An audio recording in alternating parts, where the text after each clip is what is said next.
Hey everybody, and welcome back to First Time Watch Fridays here on Horror Film Lovers. I'm your host, Jonathan Moody, and as you can see, that's what we're talking about. We're going to be talking about Shudder, the 2008 remake to the 2004 film that I have not seen the original. That would be an interesting video to do, like a comparison of the two, but no, this is the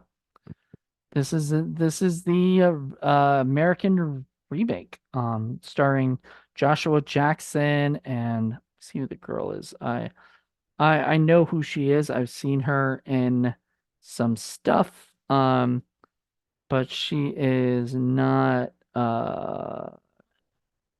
Rachel Taylor, who's in like Jessica Jones.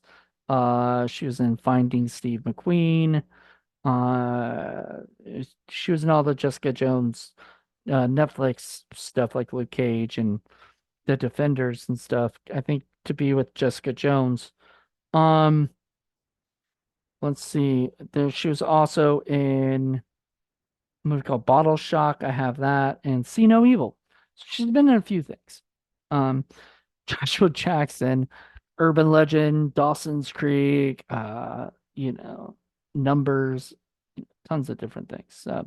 He was mainly a TV guy. Mighty Ducks, the original Mighty Ducks trilogy. So I absolutely loved seeing him in a horror film. First of all, like I love that. I came in here thinking it was going to be a completely different film. So if you know me, you know I love Goosebumps, and there is a book called like Say Cheese and Die, and that's an interesting idea of like you take a camera and you take a Polaroid and then you see like your death, kind of thing. And I thought that's where this was going, but this was about spirit photography. So the idea of the movie is like this newlywed couple, they're out driving and they, she thinks she accidentally hit uh a Japanese woman, and it turns out that she like they can't find her or anything. And he started this coming back to his company. He's a photographer or for like modeling photography and stuff like that. And she starts to sort of see a different side to him a little bit. And then whenever she would like look at the photos that she takes, there's these little blotches and stuff. And this woman from Tokyo uh that works with her husband explains that that's called spirit photography, and that the spirits, once they and you get more information later from from that girl's ex-boyfriend, who does talk about spirit photography, and he has his own like magazine that does spirit photography stuff. And apparently all their stuff is fake because I guess he doesn't want to put out the real stuff, but he actually does know a lot about it and has collected a lot of uh spirit photography. I noticed also there's a little bit of a salt, I guess, and stuff that was blocking the door so that it would keep all the bad, spirits away or whatever. So you were looking at all these stuff, and you find out that the spirit photography happens when somebody dies. The spirit will take form in the photography. Kind of reminded me there's a movie called Pulse, and sort of reminded me a little bit of that, I guess. And I think Pulse came out a couple years before this one. So it was in sort of in that vein. Um, I like this. It was fun. Like it was a fun movie. Uh, it's just I think it's a little slow at times, and honestly, it's only an hour and 29 minutes, so it's not that long of a movie, which is good. Need to be this long, that long, because if it were too much longer, I probably wouldn't have enjoyed it as much. Um, but my biggest problem with the movie was it was PG-13. So a lot of this stuff happens and you really don't get to see anything. Like, like the coolest scene, kind of death scene in the movie is this dude basically gets possessed by the ghost and jumps out the window, or whatever, into his death. And you sort of see a body falling down and like hit the ground. And I thought it was going to cut before it hit the ground, but they actually show the body hit the ground. So that was pretty crazy. But aside from that, I don't know. It wasn't my favorite thing. It also reminded me a lot of Stay Alive. I don't know why, but it just sort of had that feeling of like the investigation of figuring out why this is happening. And then toward the end, you do figure out what happens. I don't want to do a spoiler or anything, but the ending is a little twist ending where you kind of see some more shit that happens that not like more gets revealed throughout the whole thing, and you find out who this ghost woman is, why they're haunting them, what's going on, and there's more to it.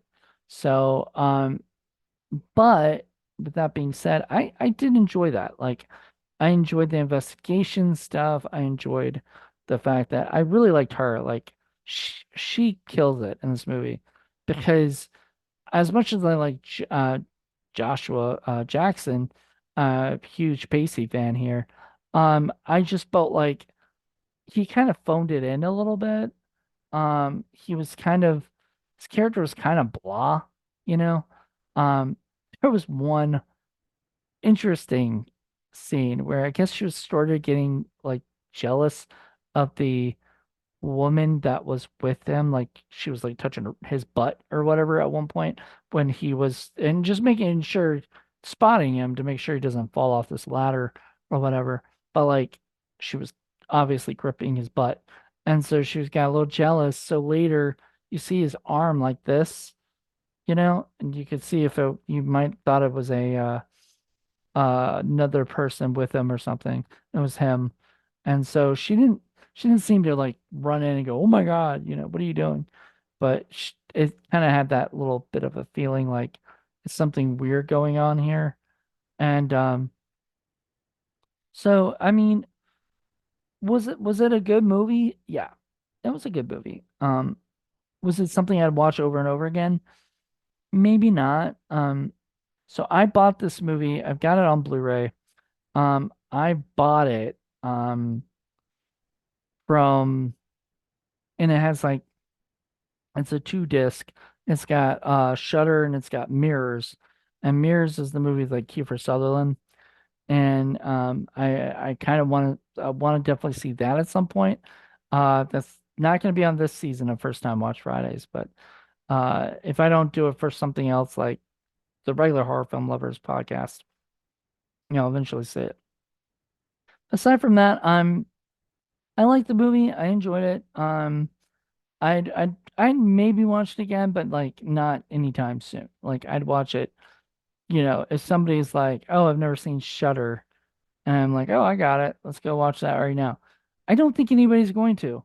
It's not a movie that like I hear a lot of people talking about, and it's not. Paul does a show called Forgotten Horror Classics. It is not a classic. So it doesn't fall in that thing. It's kind of like, people don't really, I don't really hear anybody talk about it, and I can see why. It's not a movie that like is huge for anyone. So I don't know. I liked it. I enjoyed it enough. But I see why they never made a sequel to it. I don't think it did very well in the box office. Um, that's gonna be my guess, is that, yeah, all the reviews are like kind of 4 stars out of 10, which is it's just sort of almost blah. Um, kind of stuff. Like they just think it's like okay. It's not.